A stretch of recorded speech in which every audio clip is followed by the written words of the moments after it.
If you've got sensorimotor OCD, you already know how cruel it can feel because it's not just the thought, it's your attention getting glued to something that's meant to be automatic, whether it's breathing, swallowing, blinking, a sensation in the mouth. And the worst part is that the things that you naturally try to do to get better often become the very compulsion that keeps the cycle going.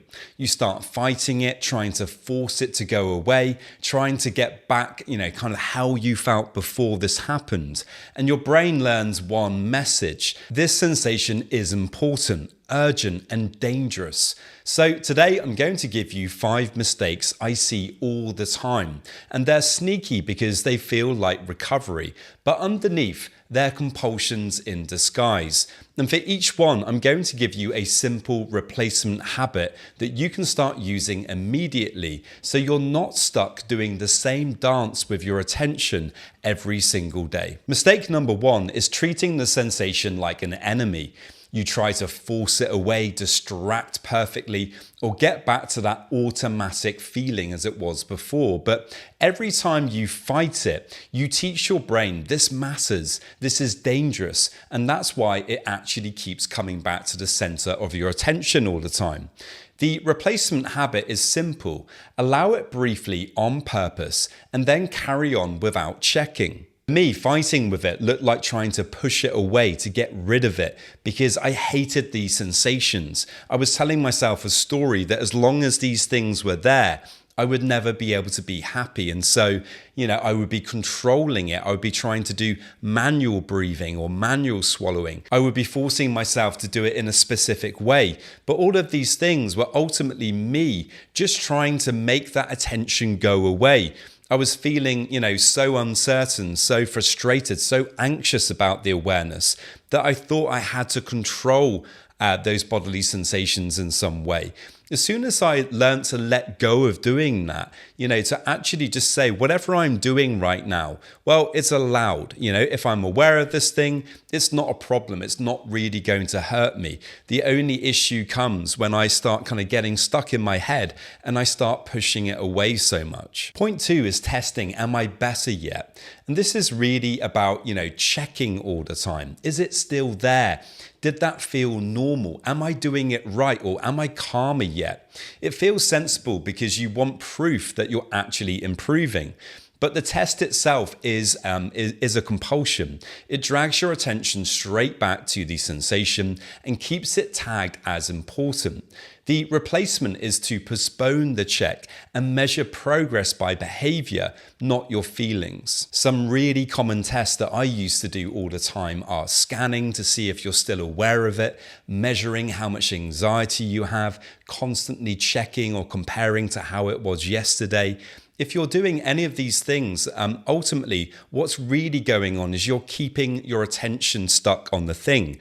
The more that you keep coming back to it, inadvertently, you're just giving more energy and more focus to that sensorimotor awareness.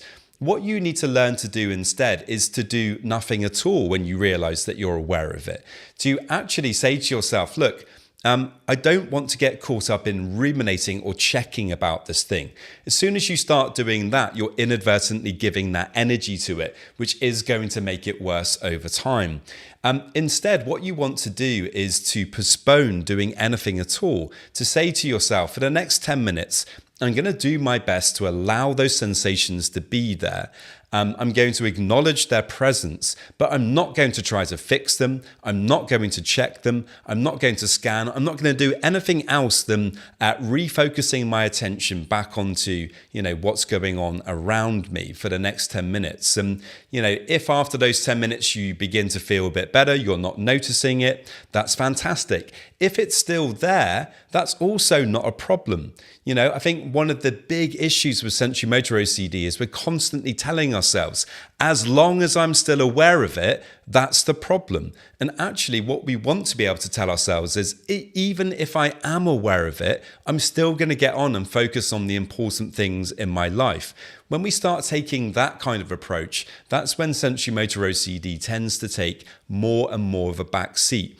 in our lives. And if you want structured help with this, you can apply for my 12-week Break Free from Sensorimotor OCD program by heading over to robertjamescoaching.com. There's a link in the show notes. Mistake number 3 is when acceptance becomes another way to just get rid of it. You allow the sensation to be there, but secretly you're watching to see if it actually worked, to see if it's actually gone. And that's just reassurance in a nicer outfit. Real acceptance is outcome free. This can be here and I'm not going to negotiate with it. The replacement habit is choosing willingness without timing or measuring. Ultimately, what this looks like in reality is, choosing to actually be aware of the sensation on purpose. So often we're just trying to get rid of it and fight with it, and we're measuring and we're monitoring.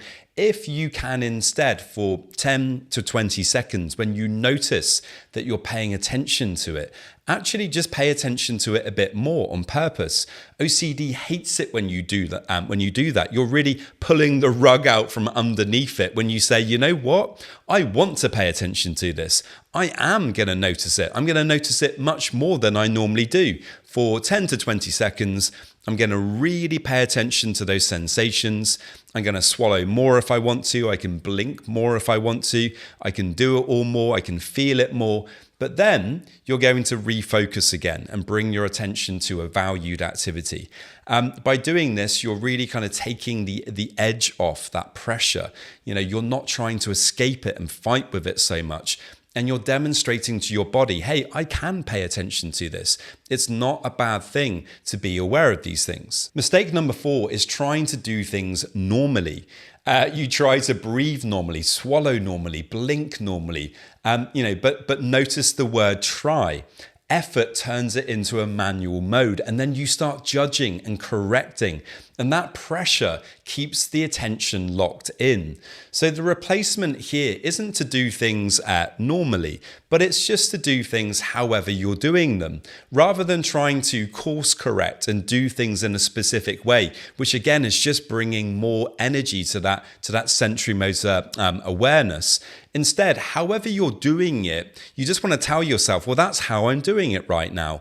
And it's allowed. When you give yourself permission to do things, even if you think you're doing them, awkwardly or negatively or badly in some way, you're really reducing the pressure on yourself. And I think a lot of the time with sensorimotor OCD, not always, but a lot of the time, there's this kind of social pressure where I think we may think other people are watching us, or they're observing us and they can see that we're doing this thing in a weird way. Of course, that is just us. That's our minds projecting.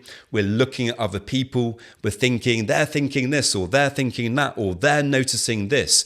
When actually most other people are really caught up in their own problems. They're not noticing things that we're doing at all. This is more just a kind of negativity bias that we've created over the years, and learning to just let go of all of that judgment on what other people might be doing, and actually just saying to yourself, look, however I'm doing it right now is just how I do it, and that is okay.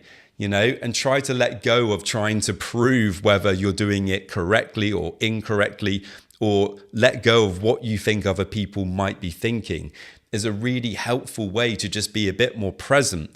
And I think what really does help with that as well is really trying to focus much more on what's going on around you and paying attention to the things, in that moment that you do value and care about. Mistake number 5 is building your life around not noticing it. Avoiding meals, exercise, silence, bedtime, social moments, anything that might trigger the awareness.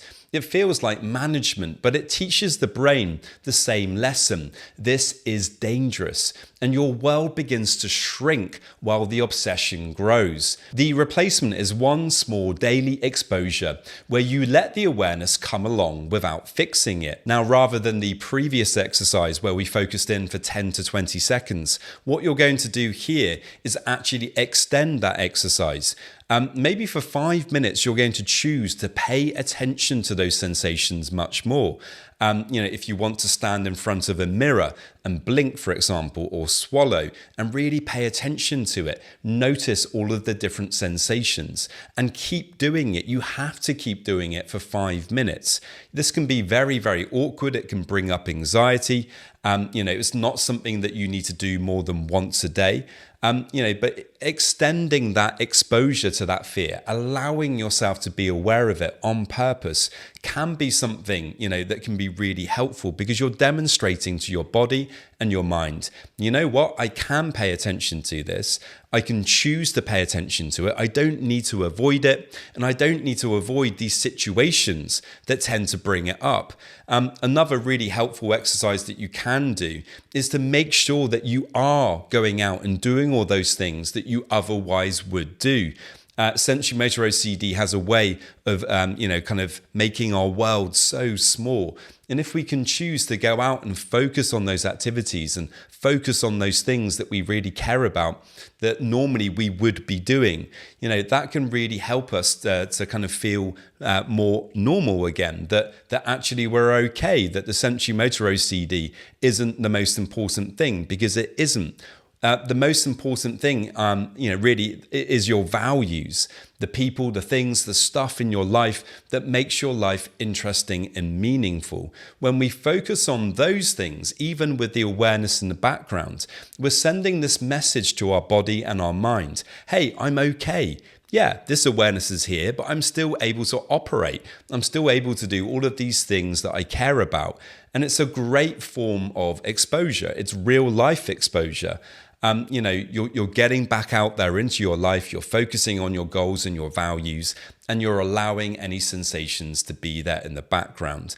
And I think that really trains the body and mind then to kind of pay attention to that you're not going to allow this thing to dictate to you how you're going to live your life, and that actually this thing isn't quite as dangerous as perhaps you've been telling yourself. So the big message is this: sensorimotor OCD isn't proof you're broken. It's proof your attention and threat system have been trained into a loop.